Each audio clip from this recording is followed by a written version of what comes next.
Isang nakakalungkot na balita ngayon. Pumanaw na nga ang anak ni Kuya Kim Atienza na si Iman sa murang edad nito na 19 years old, kung saan nandoon nga ito sa ibang bansa nag-aaral.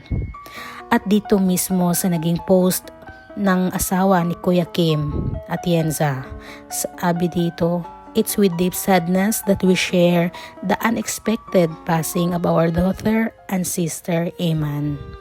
Talagang nakakalungkot na balita ito. Sa murang edad ay pumanaw ito.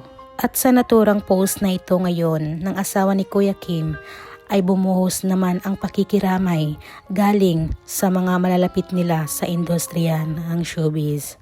At talagang malungkot ngayon ang mga tao at personally na nakakilala sa kanila dahil nga sa maagang pagpanaw ng anak ni Kuya Kim Atienza na si Iman. Muli nakikiramay po kami